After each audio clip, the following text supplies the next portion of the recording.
Merci beaucoup, merci Topé Sibino Mbote Petoto Dibino Botondi Tokota Nususu na Tongo Alelo libre débat Manaka Nabino Tolingi Bino Mingi Petopé Sibino Mbote Toko démarrer à 100 à l'heure na breaking news na Tongo Alelo na Kinshasa embouteillage makasi penza ba invité même ba na retard réseau nini gentina bimise so batunanzela na raison ba contrôle technique na mawe etali autorisation de transport mais ba chauffeur mingi ba ko lela balobi mawe etali contrôle technique ba ko délivrer bango kaka mikanda lokasa ya pamba mais contrôle technique yango ba ko sala yango te est-ce que contrôle technique nde yango wana to esengeli réellement mutu kaze za la checker nde sima nango ba ko délivrer yango mukanda o ko certifier que réellement est passé na contrôle technique Bintu Okeita Azali représentant ya MONUSCO na République démocratique du Congo azali ko condamner énième attaque ya M23 na ba position ya FRDC na territoire ya Rutshuru des communications tuko ça na Tongo ya lundi ya lelo mama ali kamoto koloba lelo na libre débat etali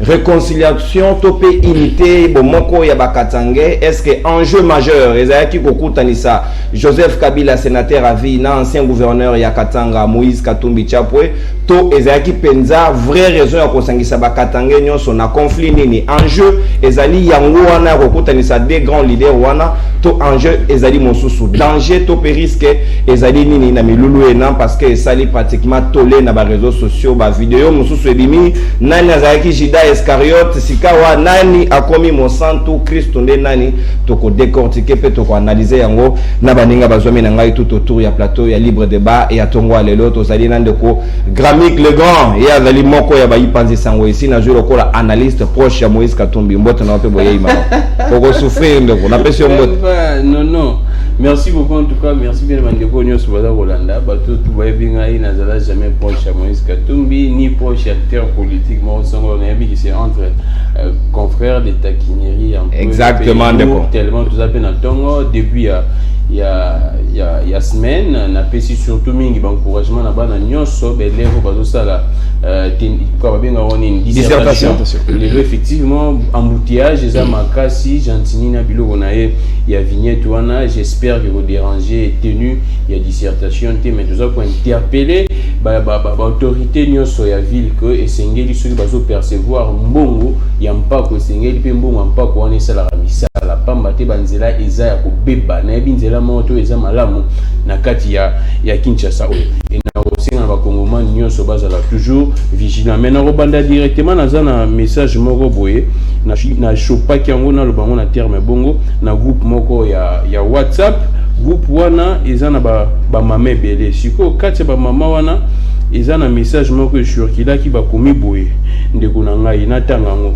mwamba bonsoir bauti koyebisanga ke to préparer ba liste na biso le lundi to mema yango na siège po ba mema yango epai ya gouv po na kobimisa mbongo avant samedi toujours 200 personnes par commune large information na baninga nyoso s'il vous plaît na bande lisusu mwamba bonsoir bauti koyebisanga ke to préparer ba liste na biso le lundi to mema yango na siège po ba mema yango epai ya gouv pour na kobimisa mbongo avant samedi toujours 200 personnes par commune large information na baninga WhatsApp wana stratégie ya mobilisation ya ACP na yebite en tout cas moi entangi message na zuango na groupe ya WhatsApp ya ndeko na biso Jean-Louis Masimango o na pesi ba prompt rétablissement oyo ba inyamboka ba betaki na groupe wana ezana ba mame belé ba maman oyo tobengaka ba mobilisatrice ya ba événement il y a pas parti politique ya makamu ndenge na ndenge selon compréhension ya message oyo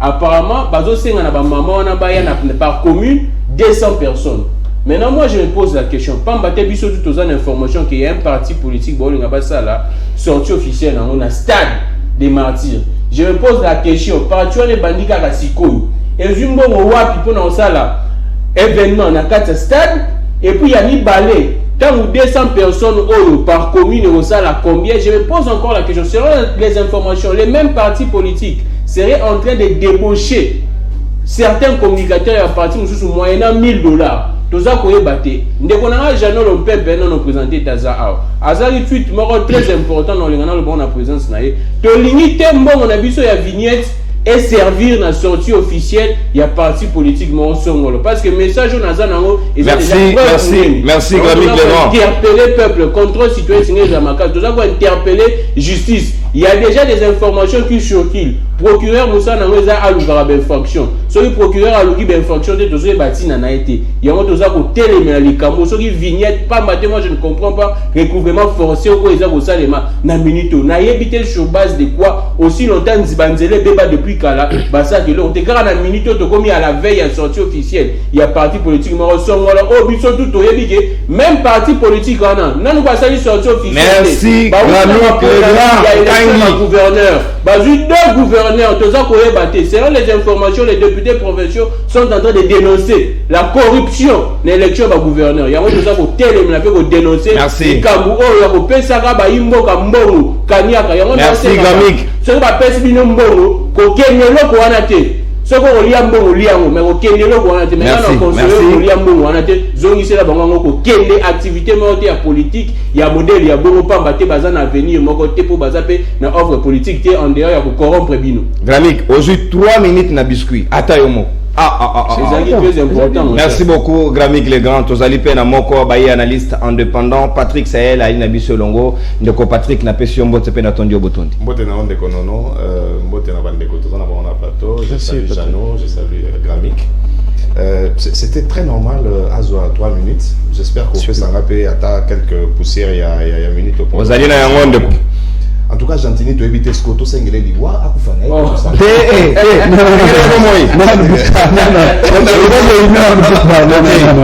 C'est-à-dire que Zélan nous a Koufana dimension, mon a Gishasa, 0 tour, naïf Sarabino chaque jour et Bota Maboulou. Opération 0 tour et Bagisi Maboulou, nous sommes à Kinshasa. Et Gentini ne se limite pas là. Non. Gentini a bien ici, Batouba, ça la contrôle technique. Kende na Fikine.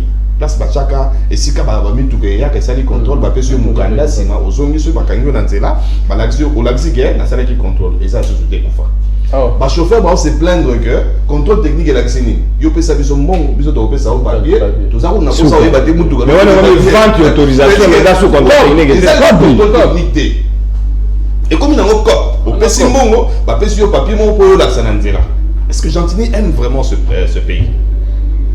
Ne konanga biscuit na yeki na ngolelo ezaka ka Gentini na yebisa ki bino nga azobanga bolinge mingi ezaka di Gentini ye moko to moni makambo esa na Gishasa babakise nge bisusu jekoko c'est que moko to kola mukazu musu na tongo to langika ba place villa ba babi ateki biso kop ndeko na ngai soko za na commune ya Monga Fula na Selembao banda arrêt armé ti na arrêt ya commune to benga arrêt commune Gentini na bourgmestre ya Selembao bateki balabala. C'est-à-dire que bateki espace moko au moins ya 8 mètres. Bato bavanda na armée bayebi espace ya balabala moko ezaka wana oyo batiki la baba piéton. Eza au moins ya 8 mètres nde to so la bo bakangi comme mapanga. Bateki. C'est-à-dire que bato bakomi kotambola siko na chaussée. Espace on les a sous. C'est pas vrai. Vous allez me dire que bourgmestre a une décision na roteka balabala na yemoko. Alors ceux qui Gentini a dit ça y était que non, ne pas bourgmestre, c'est la commune, il y a Selembao. Qu'est-ce qui se passe? Merci. C'était à cause de ça. Maman va comment écouter na chaussée. Place ils ont des sous-soutés, il y a pas bomi bango. Il y a un Gentini à Saline na monga fula kaka. Là il va tout à moi na 13 ans, une petite fille.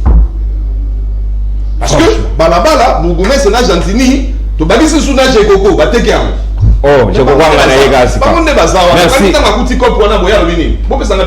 Merci Patrick Sahel, merci beaucoup. Toko le Karandeko Jano le Pepe, moko ya ba IFCC ndeko Jano na pesi yombo tepe boye imala mona libre débat na yebi ko za na biscuit na en même temps na ko senga pe IGF avec le vérifier na mbongo ya contrôle technique ko za mala mo mingi pe. Non mais d'abord merci Ndebolulo, merci en tout cas pour l'invitation na yo na pesi pe mbote na ba ko débatteur na ngai.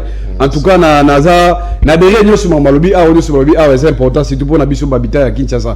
Mais ndeko faut na bana biscuit na la émission. Oyebi que on a un problème le ndeko na non. Au-delà de tourner vers l'émission na chacun de nous tous na ba partenaire sur mon boy. Mais ma camisa ko les na Équateur, ça pose un problème ndeko na ngai. Le Équateur est victime, n'est-ce pas? Il y a sous-développement, il y a régime, il y a Tshisekedi.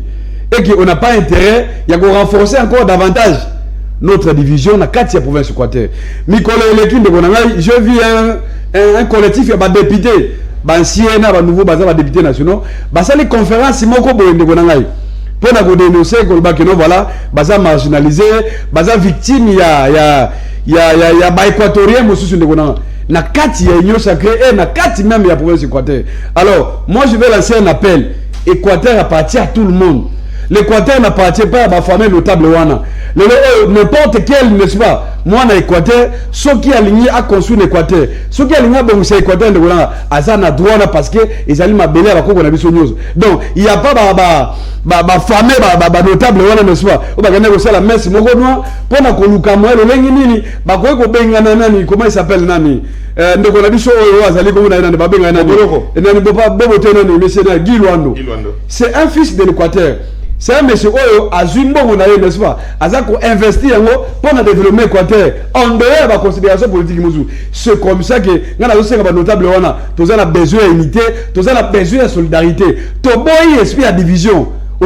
Ceux qui veulent faire l'action de l'Équateur, on va croiser tout le monde. Mais politique, il y a quoi exclusion? Il y a quoi non, bango basa l'Équateur était, basa na tuapa, eza malamu te ndona. Eza loza na tuapa, eza loza na mongala, loza na noru bango na sidu bangi. Oza na Congo, toza na 4 ya Équateur donc. C'est très important le kona ba de mission ya Équateur, il faut ba bango. Pour na construction de Bonangai. Gamika déjà tout dit makamu ya eteli ya gestion Argentine mobile. Mais moi je révèle encore, on dit qu'il y a 17 mois de paiement. Na 4 hôtels de vie. Donc mobile ni ça sali une année à 17 mois de paiement à foutre à bager hôtel de vie de Bonangai. Mais on se pose la question, mbongo nyo sur compte hôtel de vie, hôtel de ville. Mbongo wane ki nakawata. Imagine 17 mois un peu, ce sont ma parents, papa, maman, ça notaire, maintenant comment expliquer bon les au compte à la vinette, mais bon moi les autres qui merci, j'en ai compris. Au moins les lois, bah tu les gens ne comprennent pas.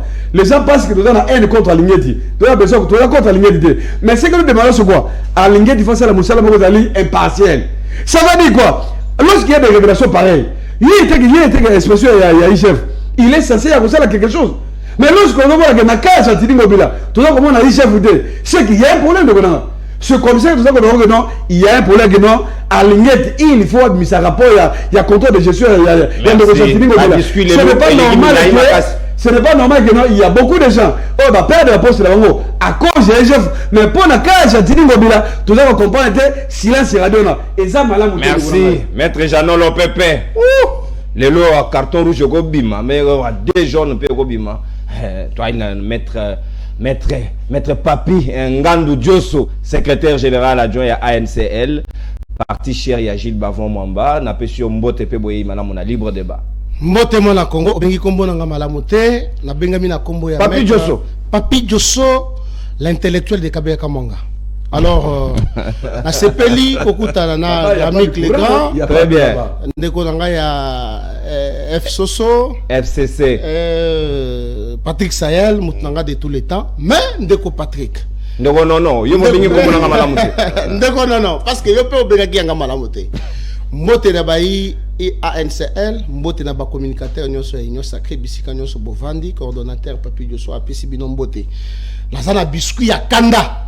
Ayena Kanda makasi ndeko nono. Kanda politique. Avec votre autorisation, Pesangai 3 minutes na tout na ba question. 5 questions na bato 5. 2 minutes.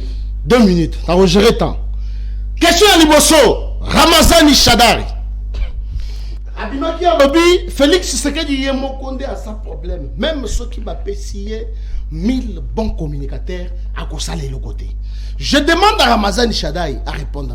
Hollanda, coordonnateur, il y a un communicateur à l'Union sacrée. Kabila Lela Namboko, Aloba, si j'avais 15 bonnes personnes dans l'Ingala Sanjé Congo, na Kokiko Bongo la Congote. Les lois Congo et Bongoli Kabila to Ebindenga Yaki. Les lois Azana Kingakati.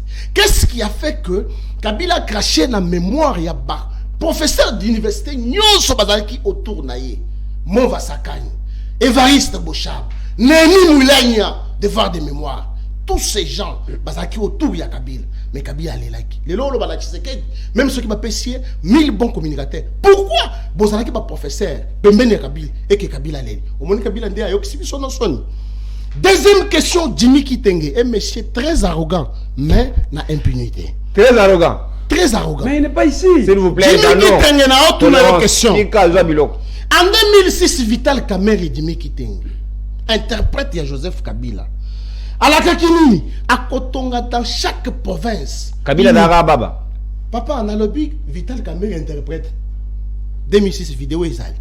À Kotonga, université dans chaque province. À l'époque, tu as dans 11 provinces. 10 provinces plus la ville de Kinshasa. Jimmy Kitenge, il y a arrogance na yo. Chaque fois dans les médias. Combien d'universités Kabila Tonga pendant 18 ans? Troisième question, Aristote Ngarime. Arrogance, Moussou Yangwana.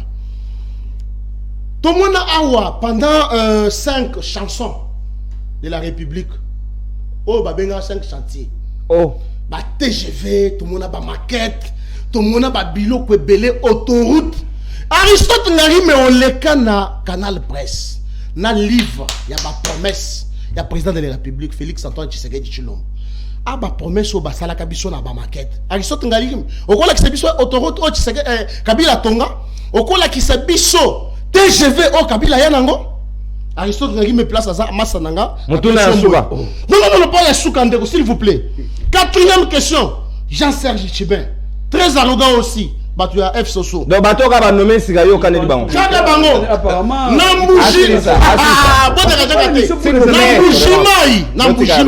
Nambujimai.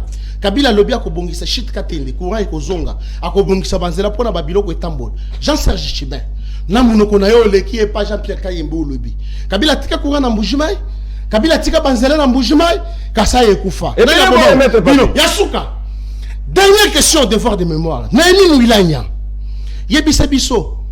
Pona nini kaka na suka ya forum na bino soit disant ya bakatange. Non, écoutez, s'il vous plaît. Non, il est ici, s'il vous plaît. Non, on peut savoir. Tokei, c'est Naini Mouilanya, professeur d'université. Pona nini kaka na suka ya forum na bino. Ngoimuke na kufi. Oh. Pona nini Jean-Claude Muyambo ayakite. Fifi Masuka ayakite. Pona nini Etika Pen ayakite. Merci. Merci Ndekona. Merci. Omoni ozingonga na yo.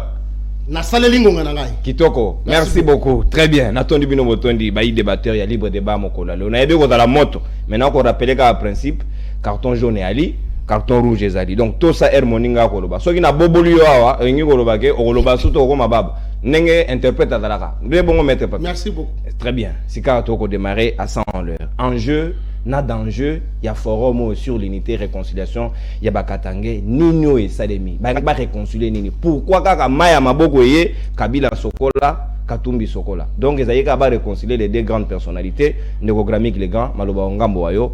Avantage les alliés na rencontre wana. Batuba Sololi, c'est vrai, est-ce que suko H de la guerre ba enterré, to kota la suko vision ya Sikao ba la Congo.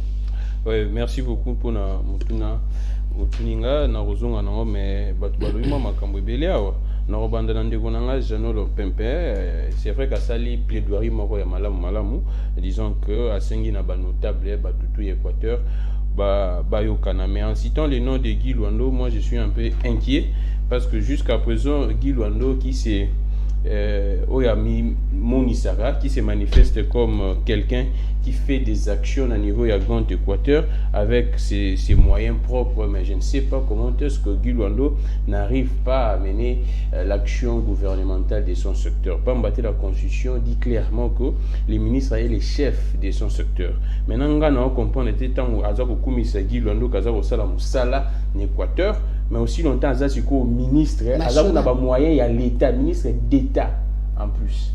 Il peut avoir moyen, il y a l'État, mais je n'arrive pas à comprendre pourquoi est-ce que Guy Luando n'est pas capable à réaliser ou à ça la ratan ou à na moyen na yekutu ya moké. Si quoi ça na ngutu ya belé pambaté ministère et aménagement du territoire, ils ont un budget mbimba loué. Un exercice budgétaire mobile. Maintenant, je n'arrive pas à comprendre comment est-ce que Guy Luando n'arrive pas à utiliser ses moyens pour le bonheur de la République. Pambaté biso tout ebi état oyombo kazanango concernant aménagement du territoire. En intérieur, en Équateur, où desika Guy Luando, aza originaire ici ka ça la action aménagement ya territoire exactement konala. N'engara lobby Équateur ezaya robeba sur tous les plans, même sur le plan aménagement du territoire. Maintenant, qu'est-ce que Guy Luando est en train de faire? Ah, comme mon compte. Mon aménagement du territoire national, mais je pense que plaidoyer na eza ya malamu parce que asengi ba fils na ba fille tout ya Équateur ba yokana. Maintenant ozonga na ndeko na ngai Maître Papi Josso oyo alobi ke non Shadar asengi alobi ke ata bacheli mokonza mboka ba communicateur belé ba ko arriver ko sala communication na ye ya malamu te mais yende ngazawana atanga la biso ba réalisation au Félix Antoine Tshisekedi ya sali pour que tu comprendre que mokonza mboka azana bilan azana ba communicateur o ba koki ko défendre na tie na défi population zolanda atanga la biso ba réalisation au Félix Antoine Tshisekedi asali alobi ke likambu ya bekol na tango ya Kabila basala bekol te mais non yebisa ndeko nanga Papi Josso na makambu na programme ya 100 jours il y avait des écoles à construire atanga biso école nini au programme à 100 jours esali oh yeah c'est récent na programme ya 100 jours na kika na programme à 100 jours nebandela mandat programme à 100 jours ngana zana il y a des écoles à construire jusqu'à présent ata école même les hôpitaux alobi makambu ya barrage ya Katende ndeko nanga moi j'ai des informations pas plus tard que ce week-end j'ai parlé avec mes frères qui sont là-bas. Jusqu'à présent, depuis mon konzamo Azaïkounan, dès qu'à Longwe, aucun Moussala morte n'a bandi. Les travaux jusqu'à présent, à tel logo morte bandi. Dès qu'à mon konzakendaki, ndebe batouana bakendaki. Jusqu'à présent, batouana bazaki dose na bango, il y a promessi missine. Bazaki dose na bango, il y a promessi missine. Jusqu'à présent, et logo morte basali. Ce qu'on a n'a pas produit, ça va promessi missine. Promessi missine. C'est le président de la République, non? Il y a un distributeur exclusif, il y a promessi missine. Avec d'inventaire. Promessi missine, président de la République. Quand on tangi makambo Kasai, mais Kabila sali libino na Kasai pon Luange, non?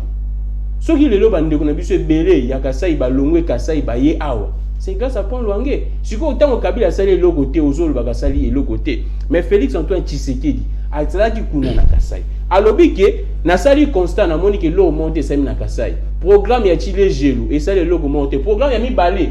Ba initier 3 programmes na kati ya Kasai wana. Programme à 100 jours. Il na Kasai. Programme ya Chile Gelo na Kasai. Programme mususu ya ba lutter contre les inégalités na province ka na Kasai. 3 programmes avec aucun résultat. Merci. Et na losenga on tika la 1 minute o lobela mayeba Soki Kabila sali eloko tenga na tangeleka pon Luange mais siko Félix Antoine Tshisekedi na Kasai asali nini pona kozonga na makambu na yo olobi c'est très important na moni na sukisa ndeko na loba ki na asengi ayebi ke soki to senga la gentini liwa mais gentini biso tout oyebi responsabilité lourde azana ona yumbi ba kufa na yumbi donc moi je ne serais pas étonné ceux qui mutu moko azol balika les loyens dans la contrôle la province atie gouverneur na yo ndeko na bandeli ndeko na lobi ke toza koyeba te soki to senga la gentini ngobila liwa pona makambo asali mais même gentini ngobila wana ana responsabilité lourde parce que tant lobi on bakbakamwe mais gentini ana responsabilité lourde ba kufa na yumbi kuna donc so ba kufa na yumbi gentini a différente na bato ba kufa kuna na yumbi donc ba comprendre bato yo balandinga ba comprendre alors pona on makambo sali mina na Katanga na Lombango. Alors les gens na habité en tout cas na tuta qui ont fait lobby depuis ba image en les a circulé dans les réseaux sociaux je n'ai pas compris même ba responsable il y a réseaux sociaux les tenants des réseaux sociaux n'a consulté bango ba bisinga nini ndeko na ngai ba lobby qui on n'a jamais constaté une sorte il y a ferveur aux asiko actuellement dans les réseaux sociaux na ngambo ba pro Tshisekedi. Depuis qu'à image moi qu'on est circulé à réconciliation entre Kabila et Katumbi, plus de 10 milliards de publications dans les réseaux sociaux. Facebook, Twitter, ils ont envahi, inondé. Et bloqué tout le moment, machine, pas mondele. Zuckerberg a l'eli. Machine à Facebook et l'eli parce qu'il y a beaucoup de publications, plus de 10 milliards dans les salles maté. Pambate bandeko, panique générale. N'a évité sur les panique ou bien souci kara. Il y a aussi la communication pour Moïse Katumbi, Félix Antoine Joseph Kabila. Joseph Kabila. Je n'ai pas compris. Batou de Moïse Katumbi, basé en penda comté. Batou Kabila basé en comté, mais batou basé en comté, ils ont batou. Il y a Félix Antoine Tshisekedi. Je me pose la question. Pourquoi cette panique? N'a continué. Yemoko Félix Antoine Tshisekedi, par son ministre porte-parole du gouvernement, il a si bien dit que non, gouvernement, toute initiative tendant à la paix. Il y a des Congolais, bango baza ko encourageant. Mais je ne comprends pas pourquoi est-ce que bato baza proche à Mokonzambo, baza ko contredire Mokonzambo kayemoko. Ils sont en contradiction avec l'idée na bango. Na ebité eza Mokonzambo anda kambara bango ou bien bango ndi akamba, bango ndi bakamba Mokonzambo. Pamba te Mokonzambo kayemoko. Même Monseigneur Fulgence Muteba na kata messe alobi yango ke non to saluer Mokonzambo ka pona sens na élevé. mokonzi moko ayemo à soutenir mais bango baza ba proche na ye baza na panique pourquoi pona koloba susu à présent lecture to ça les juste communautaire parce que réconciliation et c'est mes actes communautaires ça n'a rien à voir avec la politique. Merci. Merci. En tout cas moi je suis un journaliste je reste sur les faits. D'accord. Donc bato baza ko banga bango mo eza lokola baza ba malenga bazo lenga lenga nazo ba bazo ko lenga lenga. Merci. Pourquoi? Merci Gami la Legrand. réconciliation jusqu'à présent reste que communautaire c'est-à-dire entre communautés ba yokani na bango. Et le but nous que non ba ensemble politiquement. Merci. Na peso exemple mo et sûr on se met à l'antenne. Na peso exemple mo ko simple. Na lombango 10 secondes. Mike Mukebai Aza Kassaye. Félix Antoine Tshisekedi Kassaye. Mais il y a eu un moment où Mike Mukebai était contre Félix Antoine Tshisekedi. Pour dire quoi? Ce n'est pas que quand Bango Ibale Bayokani, ils pourront en tout cas acheminer politiquement ensemble. Tous et la baline et se dessiner. Là, on pourra en tout cas expliquer qu'est-ce qui se passe, soit commenter. Merci maintenant, beaucoup. Maintenant, on de baline et se dessiner, t'es battu. Merci, Gramik, le grand Nkangi. Merci beaucoup, Patrick Sahel. N'a évité, est-ce que enjeu majeur, Nakati Amilulu et na réconciliation entre Katanga et Zaki Penza Kokota Nisaba Katanga ou Badaki na conflit en Goni, ni to Zaki Kaka Katumbi, Nakabila Ndeba Kota na Poe Sengo, et ont un espace à Grand Katanga. D'abord, du point de vue Yakibomoto, réconciliation, nous sommes les Arakaka et le Romo Yamalam. Mais moi, quand j'ai vu les images, quand je vois ce qui s'est passé, je me pose certaines questions que je voudrais poser en public ici. Namoni absence le quoi Yakaboun, oh! Ah, Kassainte. Jean-Marc Gaboun n'a pas besoin de monter. 520 gigas. Donc, Papi Jos, Nani, plutôt Patrick Sahel, qu'on va rater. Et là, il me à Kaboun de Gombrin. Avant la côte dans le vif, Namoni Kaboun d'Aza quitté. Je me suis posé beaucoup de questions. Namoni Nakati, il y a forum, moi, Nakati, il y a église ici qui bavandaki parce que Joseph Kabila bavandier liboso na kiti moko rouge ne ba bomisi yango Katumbi batie na sima bali batie les sika pap batie na sima kuna boye Katumbi mais na suka bango balende ba sokola maboko. Je me pose encore des questions, qu'est-ce qui se passe? Mon Joseph Kabila ndenga telemi na kangi maboko na yebo. Mais ce qui réconciliation oyo à part le fait que basangisi batumi balo basokoli maboko na suka wana. Et ça n'a pas enjeu politique au Rolanda parce que nous sommes sans ignorer que Katumbi a ça il dit qu'il y a 2023 échéance les Oya à Otambolanzela Morotena Bemba, c'est impossible. Katumbi Kabila ça il dit que ba généraux na misusu ba komi ko kimaye. Matata mpono ye wana boyake déjà na gauche, ba généraux mususu ba nemi tozo ba situation na bango bien té parce que FCC comment ko kambama na mutu mususu. Comme on est comme Kimi na bossa. Raymond Chibanda. Ah, on a cellule de crise. Mais si ça s'avérait que après rencontre Oyo, Bangomi Balé bazo préparer soi-disant alliance Moroboye, Oyo komema bango basa la force pour la 2023. On aura beaucoup de questions à poser à ce monsieur qu'on appelle Katumbi. Parce que la vidéo Moro Tambola na église qui besoin nango déjà, il y a Makambu Katumbi à loba que Kabila ndako makabatu na est, na est d'abord, aye ko loba lisusu que Kabila aza moto yo a commandité massacre ya bato e bakufa na Kasai Kamona Sapu. Donc c'est basami sa Kabila fait to se fier na maloba Katumbi. Kaka ba meki ko ebisa biso que lelo basali alliance moko amuke entre ces deux personnes. On va poser la question à Katumbi, qu'est-ce qui te ramène chez Kabila? C'est-à-dire que Katumbi, ce sera lui le plus grand traître où à trahir, non pas Kabila, mais à trahir peuple. Parce qu'il y a Ebissa Bisso que, à tant qu'écoute de 2016 à 2018, Makambounion sur ma bé Kabila Sarki. C'est-à-dire que Katumbi est en train de trahir le peuple congolais. Ce qui kaka, je suis en train de parler au conditionnel, ce qui kaka ba alliance na bangoana et autres la échéance il y a 2023. Parce que tous ceux comprendre les sous-soutés. Kabila, c'est quelqu'un qui veut revenir avec force. Kabila n'a pas besoin de Katumbi pour essayer de faire face na bateau en 2023. Il a sa femme déjà qui a un nom, qui est un poids. En principe, il n'a pas besoin de Katumbi. Ceux qui rencontrent na bango na forum na bango na ya bateau bazaki ba ninga, ba yebani ba secret ba solanga les sous-soutés. On applaudit. Moi, j'applaudis le fait de voir Katumbi na Kabila boye parce que la sous-souté Katumbi abetaka masola penalty à Kenda naye a comment na difficulté aux hommes na mboka parce que Kabila n'a pas kopekisa ye. Le ba yokani mais na salle déjà ezaki moi na balance pena on dirait Katumbi na yerosenga pardon pour ba tchena nukuna na foule. Zana nukuna to ça non mes na suka. Abwa na cimenterie. Ba na mai moko boye ko sukola. Katumbi, en tout cas, acte nyonso azo posé na mboka oyo, et que ce n'est pas un monsieur sérieux. Ah. Moïse Katumbi, c'est ce qui n'a lobby sous un immoral politique, Boroboya. Non. Boroboya, ça n'a retiré. S'il vous plaît. Moïse Katumbi, c'est-à-dire que Moïse Katumbi, c'est quelqu'un qui n'a pas de couleur. C'est comme un caméléon. C'est quelqu'un qui suit là où il y a l'argent que lui il peut bénéficier. C'est-à-dire qu'à ce côté, Moroboye, PC sous mon espace, Moroboye, donc, avant fonctionner, homme d'affaires, na politique. Il y a des hommes d'affaires, ça même pas politicien. C'est-à-dire que les gens qui font la force, il y a politique, il y a Mboka, on ne citera pas Katumbi. Il y a la loi Tchani et Van Dissena, c'est tout ce qui a dans la président Mazembe. Oh, parce que Makambo politique, il y a Mboka, Moïse n'a pas de leçon à donner, même à un enfant qui commence la politique aujourd'hui à midi. Voilà. Merci. Et puis ce n'est pas un exemple Katumbi. Oh, il y a ma béni ça. Nous sommes ça que ça m'a bé. Pesanga na deuxième tour dans l'accent. Kitoko, Patrick Sahel, merci beaucoup na respect Ngonga. Janolo Pepe. Janolo Pepe, FCC. Ah, s'il vous plaît, carton jaune ali na mesa. Na na pesa bino ndingisate. Maître Janolo Pepe na yebi ke ba charger bino makasi FCC Katumbi ali modèle T Kabila na posa na été enjeu est-ce que zaki penza bokutani ya bato na mibale soki ndenge bakutani boye nino échanger na vécu quotidien ba Congomani. Non, d'abord merci mingi ndeko Nono naza obligé à rencontrer bango nyonso par rapport ya ba popo na bango na plateau na yo mais na bana non ndeko na biso na papi Joso awa oyebi tata toza ba responsable soko ye na plateau c'est pas normal ya kosala publicité ya baninga. Les gens qui ont comme na bangwana baza baninga no baza na génération na yo moko. Ce sont les communicateurs du FCC.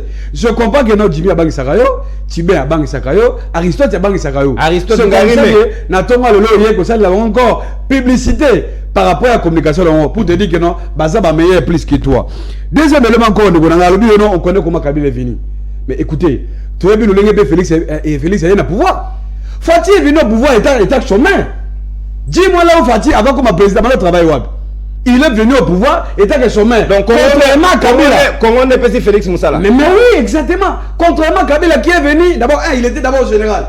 Il a travaillé dans la 4 République, dans la force armée congolaise. Formation à Salaïwat. Voilà, Mandou qui va jouer dans Zamba. Mais je te dis, comme c'est ça le passé d'un homme. Donc, il est venu à travailler dans la 4 armées. Contrairement à Félix qui se retrouve au sommet de l'État, avec d'abord un sommet. Parce que maintenant on travaille nulle part. On doit être un leader politique. Donc c'est très important. Il y a des choses derrière nos gami qui a lobby en papa. Ma caméra la construction. Mais ce qu'on a même un projet à 100 jours. Il y a non seulement les écoles, il y a même les hôpitaux. Mais si tu es toujours ma promesse. C'est ça même là il y a négocié le mot. Il s'est prêté à l'idée qu'il est communicateur. Il y a un coordonnateur. Mais il est un coordonnateur, mon cher ami. Non, il n'est pas coordonnateur. Je connais, il y a une structure dirigée par un autre confrère. Dona Kabasele, c'est lui le patron. Non, écoutez. Les confrères Dona Kabasele, n'est-ce pas? C'est lui le patron de la communicateur et sacré. Non, Papi Jos. À moins qu'il y ait sa décision, il est dissident, il peut nous confirmer dans les plateaux ici. Et là, comment on a qui soit Makasi, on a qui nani? Papi Joshua, lobby, voilà. Na forum il y a au Katanga, il y a Grand Katanga, il y a l'absence, il y a Denis, comment il s'appelle? Kaboun. Non seulement à Kaboun. Kaboun a Katanga quand même. Eddie Capel, mais écoutez, Eddie Capel d'abord c'est un militaire, il est apolitique, n'est-ce pas? Il se montre un militaire peut se prononcer dans la question de la politique ou bien social à Mokanaï. Il doit être neutre, c'est ça le problème qu'on a. Et moi je comprends même perte à vitesse, il y a une relation là Eddie Capel. Quand tu fais allusion, n'est-ce pas? Aujourd'hui, on a pourquoi Nani, comment il s'appelle? Fifi le professeur Ngoïmou qui n'a Koufi. Oui, père son âme. Je m'incline parce que le professeur est parti. L'Iwa, c'est un phénomène naturel. Personne n'a décidé pour un départ en ailleurs. Mais comme il y a des gens qui ont décidé pour un abisso, Zama a décidé qu'il y a un lobby. Nous inclinons d'ailleurs pour le sacrifice. N'est-ce pas? Ils ont un sacrifice. Ils ont dit que Zama Benye a qu'il y a kimia. C'est très important. Comme soit cité Patrick Saï. Non mais écoutez, na Katia FCC, je répète les lots. Tout le monde peut partir chez tout le monde, sauf une amie. Tout le monde. Donc moi Félix à gauche bateau. Maître Jeannot na mutunayo. Sauf Nemi en tout cas jamais au Québec. Jamais en Québec. C'est très important. Oye bango de konangai. Oye bango. Et là quoi souga na konono. Oui, Patrick a développé, comment il s'appelle? Le gamique. Il a fait son analyse, il m'a Équateur. Mais moi, je ne vais pas, n'est-ce pas, entrer dans les bilans. Non, je n'ai pas besoin de ça. Parce que je suis de l'opposition. Là, ça, je suis de l'opposition. Mais ce que moi, j'ai lancé comme il appelle, parce qu'à l'Équateur, on a besoin de l'unité de Gonanga. Et d'ailleurs, je laisse même un appel. On a vu comment les Katangais de Gonanga, Bazongi de Bomoko, et que Forum Luana, il faut ça le m'appelle l'Équateur. Or, on aura besoin de tout le monde. Il faut répondre de Gonanga. Parce que tout ça a besoin d'unité à Mboka. On a vu partout, il y a eu un forum de Gonanga. On ne peut pas comprendre que non, Équateur a toujours divisé à cause de ma positionnement politique. Et ça, malade de Gonanga. Il peut y arriver, chacun conseille l'attendre. Leadership aujourd'hui, tantôt vous allez le mais c'est comme ça. Pardon, s'il vous plaît, Jeannot le Pepe. Nakotuna, ceux qui battent ça la réconciliation et sengeli ba loba na ba vérité, nenge monseigneur yemoka lobi na katia messe ya lobi et sengeli ezala réconciliation moko basée sur la sincérité. Est-ce que Katumbi na Kabila ba lobani pona nini ba beba na avant? Non mais Nego, d'abord écoutez. Une minute na lomba ko. Question ezaki ba loba na on ba beba na non. J'ai toujours dit que Moïse Katumbi azalaki précipité parce que Katumbi a compris une vision à Kabila. Katumbi a compris que Kabila c'est un démocrate. Katumbi ne s'attendait pas que Kabila ait la tenance dans Mboka. C'est comme ça que Katumbi a connu avec beaucoup de précipitations.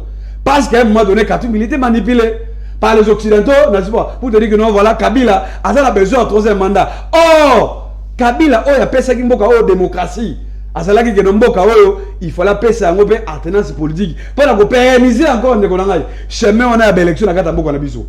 C'est comme ça que Katumbi a kindaki mais Ndekonangai au-delà de tout ça va africain tout ça va congolais tout na côté moko ce qui le d'abord monseigneur wana Fulgence Muteba na saluer place azali tata episcopo pour na mayelo la kisi na mokili pas ça ni musala malamu pour na bino ndeko non c'est ça être leader. C'est ça de même un bon pasteur au milieu du village. C'est ça le rôle d'un pasteur. Lorsqu'un pasteur voit que non, il faut qu'on évite Baimboka, Basolola. C'est comme ça qu'au moins le roi de Salami. Donc, moi personnellement, je salue cela et que Bandekonavi se bat à précipitation. Pourquoi? Parce que comment est-ce que nous sommes dans le plateau? Chacun a l'école. Vous comprenez? Pour nous seulement Bandekonavi à Kasaï. La réconciliation. Merci. Parce qu'on a l'impression que non, la réconciliation entre Katumbi et Kabila, et ça peut déranger beaucoup plus. Bakasaye. Bande konangai, babofo, babofo nangai. Babofo nangai à Kasaï, baza déranger pour. Oza ok mafumbe. Vous comprenez? Merci. Voilà pourquoi la Bible de konanga. Tout ça, la unité a besoin, unité à batonyoso. Et ça, c'est normal. Et ça pour l'unité à Katanga. Et ça pour la développement à Katanga. Merci. Ce qui papi Josso. À Gossel, à Kasaï, il n'y a pas de problème de Konanga. Mais ce qui nous reste, c'est quoi? C'est le Congo. Le Congo, c'est quoi? C'est la mère patrie. Merci. C'est notre terre, Merci. On sait que la province, mais Dieu, on a vu sur le Congo. Écoutez, la RDC. Donc, c'est très important. On a la paniquer inutilement de Konanga. Merci beaucoup. Merci, Maître Jeannot Lopepe, Maître Papi Josso. Bah, cité au nom même, awa, bah, visé au même, Mingi. Naebi Korozo, on a posé la toilettage technique, mais en même temps, na koti que la yo motuna rencontre, bah, Kotani et Kobangisa, Natina Nini. Pourquoi? Merci beaucoup, mon Congo, non, Kourou. Vous avez vu que il y a un candidat politique. Le mal, il y a Félix Tshisekedi Namboko, il y a Salah. Et ça pourrait mettre Mboka dans ma boko ya Nzambe. Abi Seigneur, je remets la RDC entre tes mains. Et si Kanzamba Vandaki, Ndekonono Ayoki Kandami Chopo Ningani. Abi Félix, le Kolozong Selinga Mboka. Zela na la kiso ba ini ya Congo. Ennemi ya liboso F Soso. FCC. F Soso, bajano bango yeyo. Bazobima. Lelo ba journaliste mosusu bazobima ba ini ya Congo. Oh. Je reviens dans Ndeko Kramik. Vous savez, j'aime bien ce monsieur en face de moi, un journaliste intelligent. Mais je suis éclairé à comment on analyse Oyasali. Journaliste d'investigation, je te regarde dans les yeux. Pour naïb sur ma réalisation, il y a Félix Tshisekedi. Première réalisation, Félix Tshisekedi a réouvert les relations diplomatiques. Oh, nous avons considéré le col kabiliste, Boboma. Congo est à la carte. S'il vous plaît, Ndekonono.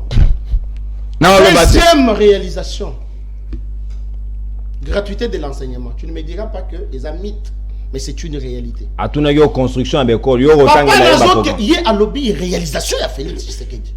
C'est ça que je suis en train de dire. Programme. Papa, état de siège, réalisation. S'il vous plaît, maître. Bosalaka 18 ans. Bosalaka Bosalaka 18 ans, Bosalaka Yangote. Si on a compté la réalisation d'Engo Zoloba. Kende Nambujimai. Il y a une école construite sous Félix Tshisekedi. Morora. Il y a 3 millions 500 s'il vous plaît. S'il vous plaît.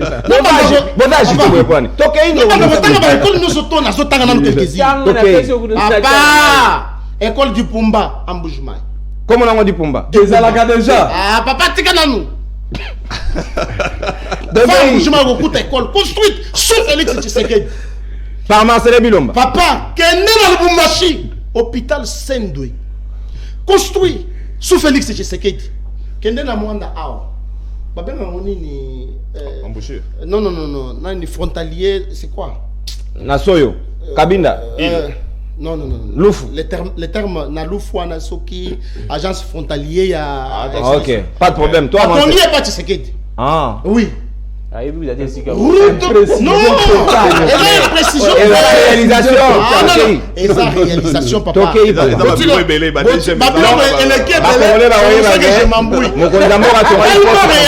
elle est belée, na comme au boss anana. Parce que sous Félix Tshisekedi. Mais c'est un poste frontalier. La réalisation, oui, voilà. Poste frontalier construit par le président. Il y a Loufou, voilà. Poste frontalier. Félix Nalouf. Félix Atongiango. Ba inokiri yango lisusu. Route oyo elongwe Tshikapa Kananga. Construit par Félix Tshisekedi. Wana ndeko kambika na tikiye po aza inosa ba réalisation eza ibele. Jean Lompepe, tu me dis que il y a un groupe de communicateurs. Il y a une union sacrée chapeautée par, je ne sais pas moi qui. Un confrère, il s'appelle. Non. Il y a un groupe de jeunes du ballet citoyen. Le seul et l'unique coordonnateur et communicateur, il y a communicateur, il y a une union sacrée, maître Papi Diosso, Ngando Mwendela Bwende, troisième intellectuel Kabea Kamonga. Ça, il n'y a pas débat. Ndeko Nangaï. Réalisation, il y a Félix Oyebi. Na pesi diacre ya église na biso Fernand Talaja Mbote itikazali parce que atei biso lobi na Matthieu 19:47 et le binini royaume ya cieux et kokani na filet oyo pécheur azali ko bwaka tango ekoti na mai et ko zo bambisi ya sorte nyonso ba magorodo ba je ne sais pas nyoka ba nini mais tango akobenda yango afandi pembeni ya mai ndesiko ya bandi ko pona mbisi ya malamu nyoka bwaki nyoka ndebino ba F soso na balie na bino ndeko tozonga siko na sikawa nini eko bangisa na milulu kabila siko nazonga na mutuna. Je me suis vu devant Dimi Kitenge, je me suis vu devant Tchibin Aristote po bangoni so ba master nanga nako banga bangote yo okoloba nanga lelo yo na communication otangi 10 personnes ozangi kotanga papi de so faux et archi faux ndeko nanga ija motabangisa ote muto bangisa te le fait que natangi kombo na bango elingi koloba te que nazo salela bango publicité tout kutu nazo tuna bango nazo kima bango na tuni bango ba question parce que bango nde ba arrogant ya F soso lelo sous Félix Tshisekedi Dimi Kitenga yebani Aristote nga yebani bazalaki ko galérer sous Kabila il fallait Félix Tshisekedi aya na pouvoir Dimi atambola na mutuka nini yo bangisa il faut yeba eloko moko. Je félicite l'argumentaire tentaculaire yande konanga Sahel lelo en tout cas lelo analyste indépendant lelo comme indépendant talendenge Congo est zomi en état en otage par des étrangers pas moi s'il vous plaît des étrangers pas moi on certifie la passeport là-bas je suis en train de certifier OK na certifié na vidéo mako Moïse Katumbi akina Israël azoloba na ba Israël nini ngai ndeko na bino ba congolais bazoboya na zala président na bango okwempite ngate ngai le même Moïse Katumbi à mettre en défi Joseph Kabila alobi le vrai Jida ezali Kabila la kisebiso passeport oya kota nango pas moi yangani coordonnateur ya ba communicateur ya sacré te Papi Diosso je suis ou non ça s'il vous plaît. Deux étrangers sur le sol congolais, bako ça la réconciliation. il faut savoir, avant qu'il y ait réconciliation, il faut qu'il y ait... C'est quoi? Yogana tuna yo mutuna oyo mama romi tuna nandako. Félix atiki be étranger mi balé, ba ko la réconciliation na RDC. Ah ouais, that terrain net. Bolam ya Félix Tshisekedi yangwana. Bolam un démocrate pur et simple. Alors, ces deux étrangers basangani na sol congolais. Na mi tuna question. Ça y est le temps nous encore répondre ngai. Katangé. Et ça muto ya wuti Israël aye. Kovanda na Katanga, tout muto ya wuti Zambie. Aye kovanda na Katanga. Tout comme muto ya botami na Katanga. Parce que son azui kaka Moïse Katumbi. Papa israélien, moi si ougandais. Il a 30 ans. Je ne sais pas quoi. Ainsi de suite. Réconciliation wana ezali entre deux individus. Yangonde nazota la banganga ya Nzambe. Ouais binde konono. Lelo, j'ai mal au cœur. Les hommes de Dieu, au lieu d'avoir le Saint-Esprit dans les cœurs, bah yeko tchamo na ba poche. Tala ba poche etoboki. Saint-Esprit est quoi? Lelo banganga Nzambe ba komi ko tuna. Nazaki na Saint-Esprit ya oekei wapi? Saint-Esprit est quoi? Ni netikeli na poche mi solo. Oyo ba pesi bango.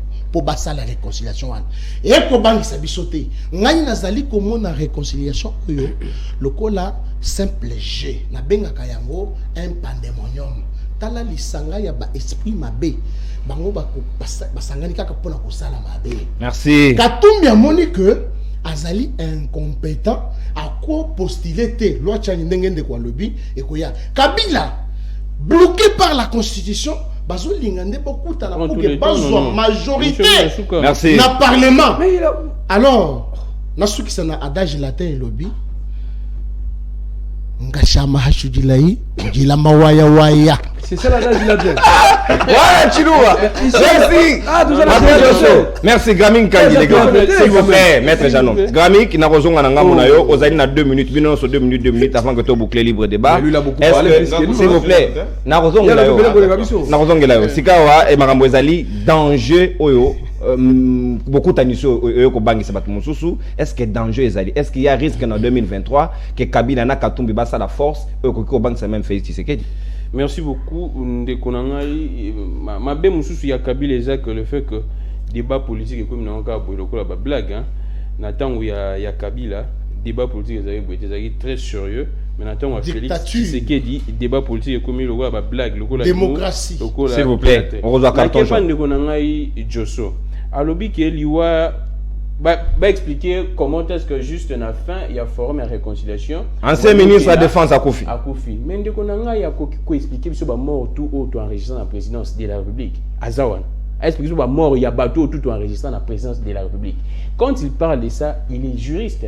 Il y a déjà une intention de sa part. Il veut dire quelque chose. Il y a un ancien procureur général. Après mission on a interpellé ndeko Papi Josso ala qui s'abuse parce que na droit balobaka ba preuve za ko incombe na mutu za ko alléguer ba parce que aza déjà une intention ya koyeba liwa ya ndeko na biso ngoyi mukena parce que famille na ena minute eza ya kolela. Moi je pense que procureur a sa l'auto saisine car émission ndeko aussi la benga ndeko na biso Papi Josso aloba nani abomi ngoyi mukena a expliquer biso bato tout ba kufi na présidence et belé biso tout to déplora awa ya itangla biso bakombo na bango na ke ndeko nanga Papi Josso alobi likambo ya gratuité enseignement mokonza mboka na Abidjan lobi ke qualité enseignement eza malamu te ndeko nanga yi na mwana no avanda na ndako na mwana akende sika o bazo bebise bongo opona nini esiko matière eza na enseignant te esika matière ezate na mwana no ayebi ne loko te mais akende sika ba bebise bongo yo opona nini Oponani, bandeko bazolanda ba comprendre. Mokonza moka yemo na chikapa, ba c'est gratuit enseignement ezate. Ngana ba accès mokonza mo information sur na site Kivu. Gratuit enseignement ezate. Donc surtout quand tu makambu ya gratuité. Je pense que yemo yebi comment est-ce qu'il peut parler de ça. Na pêche sur exemple sur Kabila, gratuité d'enseignement na Kasai, abandon kutu avant monsieur Félix Antoine Tshisekedi. Alors bi makambu état de siège, c'est une honte. Quand le président Yemoko a monique état de siège et simbité, à qui na makambu, il y a mutualisation des forces, et simbité, mutualisation et sili, le lomo konzamboka a commis na table ronde. Aussi longtemps, le ministre de la Défense dit que Zaki est en préparation totale. Mokonzamboka dit qu'on a déboursé beaucoup de fonds, mais les résultats ne suivent pas. Ce qu'on dit qu'on a état de siège. Et puis état de siège ne peut jamais être une réalisation. État des choses a jamais réalisation. N'habite ndeko na so aza président ya ba communicateur ya ndenge nini. Il me parle de Mbujimai. Mokonza mboka yemo auti na Mbujimai aleli. Mokonza mboka yemoko auti na Mbujimai aleli. Siko ndeko nanga aotenga na Mbujimai. Combien de bandeko na biso ya Kasai bazolonga na Kasai bazoya na Katanga bazoya pona nini? Aujourd'hui bandeko na biso ba Katangé na forum na bango parmi makambo sololi eza le fait que le régime actuel va constater que pillage va miner na bango ma casse et puis les Katangais ne profitent pas. Ils ne construisent même pas. Baza ko piller ba minerai ba lobby yango na forum ya réconciliation. Ndeko nanga lobby makambo belé, makambo je pense à lobby Moïse Katumbi aza congolais. Même au continent autant que Kabila bi bango même ba étranger. Au continent appelle ça Moïse Katumbi passeport mon continent. Donc Félix appelle ça étranger passeport. Félix appelle ça étranger passeport. Donc hier a expliqué à la population sur mon continent expliqué à expliquer à la population pourquoi est-ce qu'il appelle ça étranger passeport. Donc avant de comprendre mon konzamoka, n'a évité un communicateur du président qui veut tuer le président dans la place publique. Aïe bisabiso, sokazu micro, pourquoi est-ce que Félix Antoine Tshisekedi, si Félix Antoine Tshisekedi l'a fait, c'est une autre trahison. Donc c'est le Parlement est porté mon konzamoka, auto bengaka et mettre mon konzamoka en accusation. Makambo yazoluba. Parfois, avant de plateau, à la gravité. Procureur après la Cour constitutionnelle, fois Kanga Félix. Procureur après la Cour de gaz, fois Kanga. Procureur après la Cour constitutionnelle, fois Kanga Félix Antoine Tshisekedi. Pas m'battre ma commande, c'est grave. Quand le président de la République donne un passeport à un étranger, c'est une autre trahison. Moi, j'interpelle le Parlement, battre ma konzamoka en accusation. Mon konzamoka a expliqué pourquoi il a donné les passeports à un étranger. Alors, Kabila, un étranger, appelle ça au pouvoir. Parce que ça est passation de pouvoir na Kabila. Et puis Kabouya, alobango Kabila tali aboni bato wa pouvoir. Donc étranger tali ayo pe sa bango pouvoir. Bango pe bazui yango. Au moins tant on qui n'attend wa Kabila ba débé zaki sérieux ya mwana. Quand un monsieur vient, il raconte des balivernes, des histoires, il cloue même son président de la République, son chef Azako Ebate. Et puis ce surnom, il prétend être le président, le coordonnateur de communicateurs. Moi, je suis vraiment très écœureux. Merci. Alors, s'il vous plaît, à quel moment il y a diplomatie? Si nous avions, ou soit si nous avons une diplomatie forte, mettons à la Conseil de sécurité, parmi les membres non permanents, on a perdu. On a perdu face à Gabon. On a perdu dans SADC, secrétariat exécutif. Ce qui a bien un PC d'information. Maintenant, quand il nous parle de la diplomatie, il parle de quoi? Je ne sais pas, il parle de quoi? La diplomatie, soit diplomatie, c'est le fait que le président de la République effectue des voyages au temps. Effectue plus de 200 voyages. Ce qui a montré que la diplomatie, c'est le fait que le président de la République effectue plus de 200 voyages. Non, en fait, merci Gramik. Pourquoi comprendre? Attends, le nombre de voyages. Il y a Emmanuel Macron. Ce qui nombre de voyages Emmanuel Macron. Merci. Là, Félix Antoine Tshisekedi de Kokani. Parce que lui prétend que le fait de voyager, c'est ça la diplomatie. Merci. Tout ce qu'il est en train de dire, et ça va bien. On consomme ta la ressource, ça dit comme Masuka. Makambu, il y a réconciliation. Entre Katumbi ou soit Bakatani. Ndekonanga. Biso tout au commissariat en Afrique, il y a le coup Mounene Mandela, Madiba. Ce que Mandela a fait, ce qui est à Congo, on allait qualifier Mandela de lobby. Je sais pas terme très fort, ce qui lâche glomo yabon. Mandela a fait non, Mandela c'est l'HCT. Abisi batem très fort. Mandela a fait plus grave. Mandela va kangeku na prison pas Bamindele. Bamindele basa apartheid. Oboma ba tu belé. Bayindo. Ba tu belé Bayindo en Afrique du Sud. Maintenant Mandela bimi na prison en 1995. Merci. Alimbisi Bamindele. Et puis nana zaki na médiation. Ezaki Desmond Tutu. C'était un prêtre. Catholique. Pas non. Non, il y a la catholique. Un pasteur. D'accord. L'église protestante. Mais c'est la même configuration. Mandela l'a si bien merci, dit. Gramik. Il veut Afrique du Sud. Oh, na mutomundu na mundele bako tambola tête haute. Merci, Gramik, le grand. Maintenant, si c'était au Congo, je comprends que les Congolais ont toujours un esprit très faible. Merci. Très bas. On consomme l'état d'antenne. Patrick Sahel, merci beaucoup, Gramik. Patrick Sahel, na lombango peut-être comme na souka 2 minutes na yo. Ah, wasika, na ogo, bogo le langonga lelo, mais comprenez que babisto bani na reta pe babisque de kaki milai. Est-ce que Esengei na rencontre wana et ça la tolo et ça lelo danger to risque aux années ni batuba ko bang. Bon, risque vraiment les été c'est normal et ça l'a tolé parce que c'est deux personnalités, il y a deux personnalités majeures, il y a politique, il y a Mboka Nabiso. On cite Joseph Kabila, na Moïse Katumbi. Nangaki na bakselaka kandeko nangai Papi Josso, ba réalisation mi balé à Félix, mabanga oyo ache na Kinshasa pe na Congo et sali 3 tonnes. Oyo place à posa que na roya ko sala boya salate sali 3 tonnes. Et puis deuxième réalisation musuzo bosa na geza my god de rêve. Vous savez quand Félix apesi Katumbi passeport, Tokyo zongo ndenge moko na Félix tang apesi Jean-Claude Van Damme passeport. C'est-à-dire que c'est un investisseur étranger. Pourquoi j'appelle Katumbi investisseur étranger? Beaucoup que na 98-99 Katumbi a na Zambie ba fundi République démocratique du Congo. Zambie est fundi biso que bakangi cargaison ya ba minéraux ya mwana na bango ya Zambie. Ya solo Zambie funda et ça la plainte contre la République démocratique du Congo. Toyebi que papa Katumbi azalaka Libano Libano juif. Mais si koyo tango ate batonios bakufa liwa kadiombote. Tango Libano juif. Ça dit que maman nae certainement azalaki congolais. La constitution de la RDC ne reconnaît pas le jus soli, c'est-à-dire on ne devient pas congolais par le sol, on devient congolais par le sang. C'est-à-dire que si koyo soki Zambie et funda biso pona mwana na bango Katumbi. Oh, toyebi que papa nae azalaka étranger aza Libano israélo-italien. Sikoyo abotani na mamani. Mais Shadar abenga italien, abenga Del Pino Morino. Na ebite komoni no. Papa, il est temps que qu'on ne vienne pas sur le plateau avec des prétentions, disons que débat faut mata parce que vous n'avez pas d'argument pour laver votre monsieur qui est tellement sale. Non, Katumbi, c'est quelqu'un qui, chaque fois qu'il intervient dans la politique Yambo Cannabis, c'est pour mettre des zizani, c'est pour tromper Batoumoussou. Moi, je persiste, monsieur Kabila, toi qui nous, si tu peux me suivre, si tes gens peuvent nous suivre, tu n'as pas besoin de Katumbi. Kabila n'a pas besoin de Katumbi. Katumbi veut se faire une santé politique. Katumbi. Donc, réconciliation est plus profitable na Katumbi que na Kabila. Na Katumbi, parce que Kabila n'a pas Katumbi. Jusque-là, Kabila a entré na etika la pe moi mouké, na président Janon Lobi Bangon de Bacha Fachi. Ok?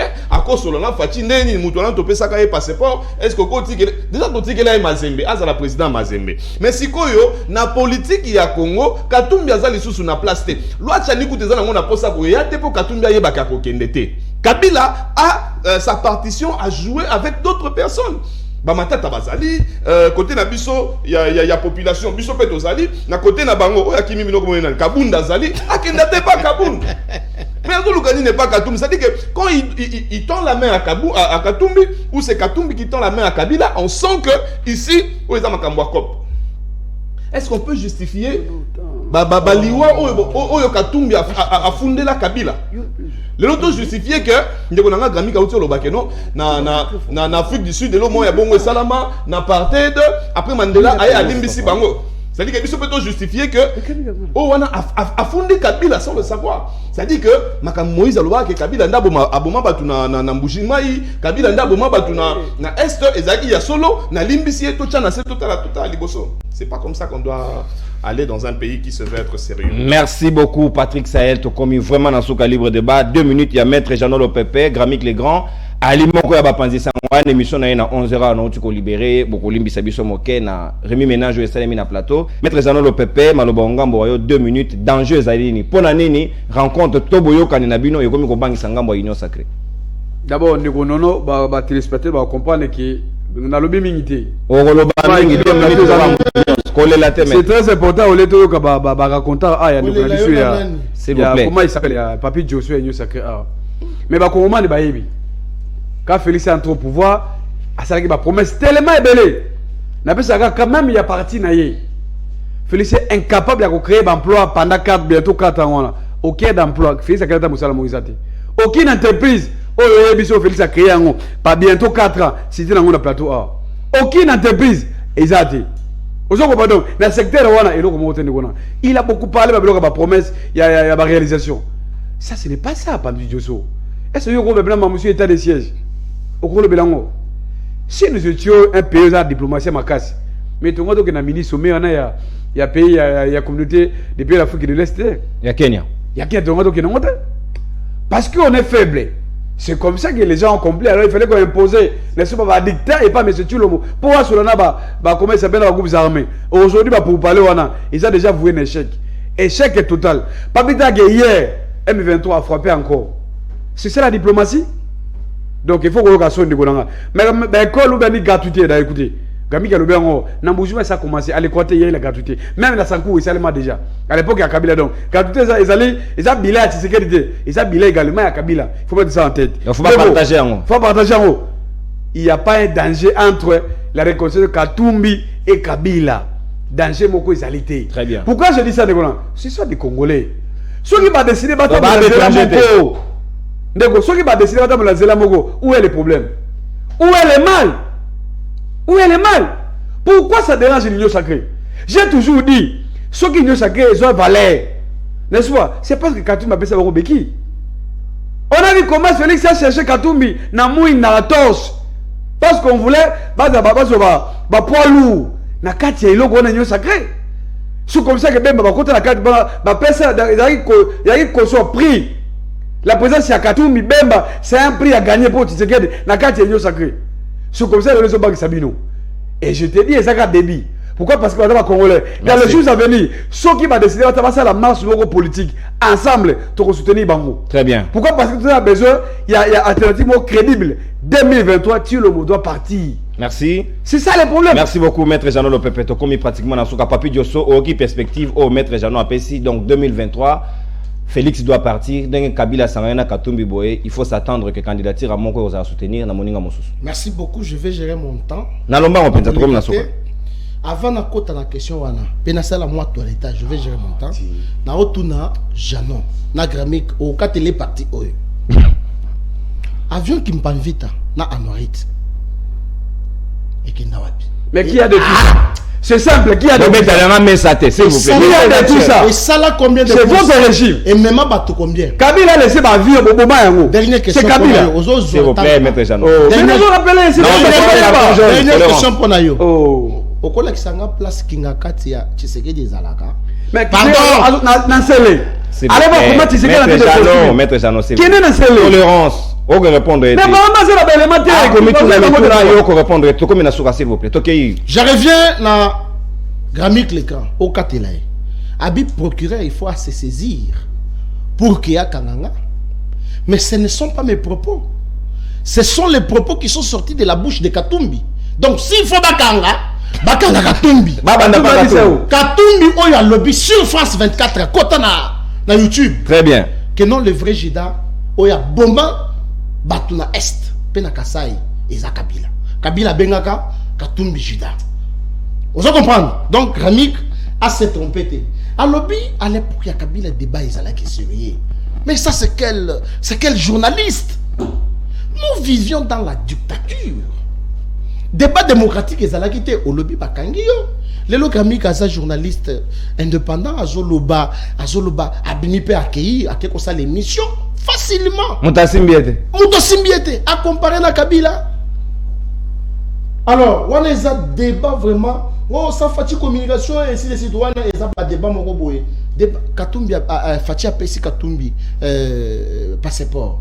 Mais oui, la loi sur la nationalité, je suis devant un juriste.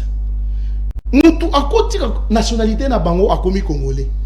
Est-ce que Katumbi a la demande de nationalité? Mais si quoi Katumbi pour vous payer un passeport, plusieurs nationalités. Si vous payez un passeport congolais, italien, zambien, tanzanien, congolais, burundais, n'a évité nationalité ni européen saban. Et la présidence c'est pas comme. N'a évité ce qui maman n'a ya azar rwandaise. Si vous avez besoin on a alors plusieurs nationalités. Mais la présidence non. S'il vous plaît. Pour na tout c'est diaspora là, na souka s'il vous plaît. Na souka c'est quoi la question? Au moni pandémonium moyo salemi. Forum.